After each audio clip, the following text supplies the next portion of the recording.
काम नहीं होने जा रहा। देखिए, मैं ये जो बात इसलिए कह रहा हूं कि रियासत के इश्यूज कुछ और हैं। हमें कुछ नहीं पता कि मईशत हमारी कहाँ खड़ी है और कहाँ आगे कहाँ जाएगी। मतलब कोई अब ना जवाब देने वाला है, ना कोई पूछने वाला है, ना कोई बात करने वाला है। महंगाई कहाँ जाएगी, बिजली का क्या होगा, गैस का क्या होगा। यूरोप खुद क्राइसिस में जा रहा ये है। लगता है ज़ाती तौर पे कि आईएमएफ के साथ मामला तो अगर हल हो जाते हैं और चीज़ें आ जाती हैं तो फिर आपको सऊदीया से, मिडल ईस्ट के दूसरे। तो मैंने उस वक्त बात की थी श्रीलंका की। सर श्रीलंका में आज क्या हुआ है? श्रीलंका में आज ये हुआ है कि हजारों की तादाद में लोग जो हैं वो दाखिल हो गए उनके सदारती महल के अंदर।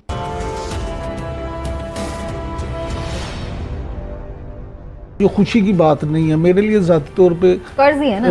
वो कर्ज ही है, उस पर खुश तो नहीं होना चाहिए, लेकिन आपको एक साइन ऑफ रिलीव आपके लिए ज़रूर होगा। और उससे जैसे अभी पिछले उसमें भी लाली साहब बात कर रहे थे कि इंटरनेशनल मार्केट में भी इस वक्त फ्यूल की कीमत कम हो रही है। $98 तक तो कल आ गई थी। हाँ जी, अगर ये मजीद कम हो जाती है तो भले आईएमएफ ने ये कहा कि टैक्सेस हम कम नहीं करेंगे, लेकिन पेट्रोल की कीमत कम होगी तो एक्चुअल प्राइस तो कम होगी ना, उससे पेट्रोल कम हो जाएगा। दूसरी बात ये कि अगर डॉलर नीचे आ जाता है, आपको 5-6 मुल्कों से पैसे मिल जाते हैं, 6-7 आपके अरब डॉलर मिल जाते हैं, तो आपके रिजर्व बेहतर हो जाते हैं, तो डॉलर थोड़ा नीचे आ जाएगा, जिससे फिर हो सकता है कि थोड़ा सा रिलीफ मिल जाए। लेकिन मैं आपसे अर्ज करूं, इस वक्त जितनी रिलीफ की ज़रूरत एक आम आदमी को है, उससे कहीं ज़्यादा ये रिलीफ देने की ज़रूरत खुद मुस्लिम लीग नून को है। देखिए, हम ज़िमनी इलेक्शन की तो बात करते हैं, लेकिन असल आपका क्या ख्याल है, मियाँ शहबाज शरीफ सिर्फ 1 साल के लिए वज़ीर आज़म बनना चाहते हैं?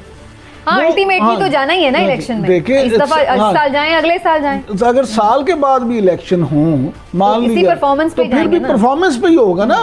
तो अगर आप बिल्कुल उस वक्त तक भी कुछ नहीं कर सकते, कुछ परफॉर्म नहीं कर पाते, तो फिर आपके लिए ठन ठन गोपाल ही होगा, रावी आपके लिए चैन नहीं लिखेगा।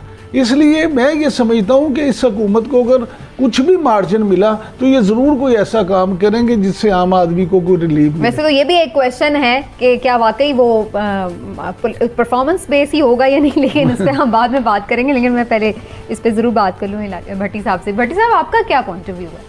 देखिए, असल इशू ना बड़ी बदकिस्मती है। कभी ये कह देते हैं इलेक्शन हो रहे हैं, कभी नहीं हो रहे, कभी हम सहाफ़ियों को गिरफ्तार कर लिया। असल इशू 98% इस मुल्क का महंगाई है। बेशक इतनी तबाहकुन सूरत हाल हो गई है कि समीना, यू कांट इमेजिन, जिस मुल्क में 80% लोगों की इनकम 30,000 से कम हो, वहाँ फ्यूल 250 रुपये लीटर, आटा 100 रुपये से एक, बिजली 45% महंगी। आप एक बल्ब अब नहीं जला सकते। मुझे खदशा है, ये सियासतदान तो अपनी सियासी पॉइंट स्कोरिंग करते रहे, जब एक आम शहरी, गरीब आदमी, आम शहरी जो मुल्क की 98% पॉपुलेशन है, वो इसके लिए आ गई कि मेरे बच्चे भूखे सो रहे हैं, तुम 8 कनाल के घर में रह रहे हो। मुझे उस वक्त से डर है और हम उस तरफ जा रहे हैं। मैं नहीं मानता हुकूमतों को एहसास है। गो के महंगाई का सारा असर किसी एक जमात पर डालना ज्यादती होगा। हम सूद वापस करने के लिए कर्ज ले रहे हैं, और भाई कर्ज वापस करने के लिए कर्ज ले रहे हैं तो आपको क्या रिलीफ दोगे? ये पॉसिबल ही नहीं है। जब तक आपने मुल्क में लूटा हुआ माल, जिसने भी लूटा है, वापस लो, करप्शन मिनिमाइज करो और वेल्थ क्रिएट करें। वेल्थ क्रिएट करो। काम नहीं होने जा रहा। देखिए, मैं ये जो बात इसलिए कह रहा हूं कि रियासत के इश्यूज कुछ और हैं। हमें कुछ नहीं पता कि मईशत हमारी कहाँ खड़ी है और कहाँ आगे कहाँ जाएगी। मतलब कोई अब ना जवाब देने वाला है, ना कोई पूछने वाला है, ना कोई बात करने वाला है। महंगाई कहाँ जाएगी, बिजली का क्या होगा, गैस का क्या होगा। यूरोप खुद क्राइसिस में जा रहा है आपके सामने कि श्रीलंका को कुछ हो ही नहीं सकता जी। वहां पे चाइना आ जाएगा, अमेरिका आ जाएगा और श्रीलंका डूब गया। अब देखें अब आगे क्या होता है।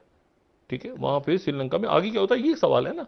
कौन को बेल आउट करता है, कैसे? तो जबरदस्त मुल्क है पूरा, लेकिन वहां की सियासी क्यादत टोटल गायब, लीडरशिप नहीं है, लीडर मुकम्मल वॉश। ठीक है, तो रियासत संभाल लेगी, श्रीलंका संभाल लेगा अपने आप को। श्रीलंका का जो श्रीलंका है वो संभाल लेगा। कैसे संभालेगा, अब ये एक स्टडी केस बना है, क्योंकि वो रोग स्टेट, गलत लफ्ज मैंने इस्तेमाल किया। उनकी फौज है, उनके अदारे हैं, उनके सब, लेकिन एक क्राइसिस फाइनेंशियल पैदा हुआ और उसके नतीजे में रोग स्टेट तो नहीं, लेकिन इस तरह से जरूर बारह के लोगों ने आके सदर को दौड़ा दिया और सदर जाने को तैयार नहीं था। और सदर जो था वो चला जाता। अच्छा वो है बैठे हुए थे ना, वो मतलब बैठे हुए थे, खानदान बैठा हुआ था उनका। था ये तो हमसे ना ली तो सारे हमारे साथ होते हैं, हमने तो जंगें लड़ी हैं इनके लिए और मारा है तामिल्स को, तो हम तो हीरोज हैं इनके, वॉर हीरोज। लोगों ने जूते मार मार के भगा दिया। इशू ये है कि यहाँ पर पाकिस्तान के अंदर जो इलेक्शन में कौन आएगा कौन नहीं, 4 वोट उधर 5 वोट उधर, इससे इस्तेकाम हो जाएगा। इसको इमरान खान मानेंगे या इसको उन 20 की 20 सीटें, ये 16 या 18 नहीं मिलती, वो तो 20 की 20 कर रहे हैं ना। तो और यह नून हारती, मैंने आपसे कहा कि इलेक्शंस के नतीजे में किसी का ख्याल है कि मुस्तहकम हो जाएगी हुकूमत, नहीं, जल्द या और। लेकिन उसमें जो सबसे बड़ी खौफनाक चीज है वो तलखी है, जो वाकया पेश आया। मैंने आपसे कहा ना कि नून के लोग अब ऊपर से, ये नहीं कि नवाज शरीफ ने कहा होगा या किसी ने, हो सकता है कहा हो ना कहा हो, मैं नहीं जानता, इतना मुझे इल्म है कि कोई ना कोई पीटीआई का बंदा हत्या लगा तो नून वाले 2-4 वो कहते हैं एक दफा हम लगाएंगे तो इनको समझ में आएगा, इनको समझ नहीं आता। और सदारती महल में वो दाखिल हुए और उसके बाद उन्होंने जो है वो वहाँ के जो बहुत मकबूल प्रेसिडेंट, यानी ऐसे प्रेसिडेंट जो कि यानी तसव्वुर भी नहीं कर सकते थे कि उनके साथ कभी ऐसा होगा, और गोताबाया राजापक्सा, वो जो हैं महल में घुसने के बाद हज़ारों की तादाद में लोगों ने महल पे भी कब्ज़ा किया, साथ जो सरकारी इमारतें थीं उन पे भी कब्ज़ा किया। और कमाल ये देखें कि सदर जो हैं वो कहीं महफूज जगह पे उनको ले गए या वो मुल्क से फ़रार हो गए, ये अभी तक इल्म नहीं। उनका सामान, कुछ विजुअल्स आए कि उनका सामान बहरी जहाज़ में जा रहा है, लेकिन अभी तक इतला नहीं कि वो कहाँ पहुँचे हैं, कहाँ पे हैं, मुल्क में हैं या मुल्क से बाहर हैं।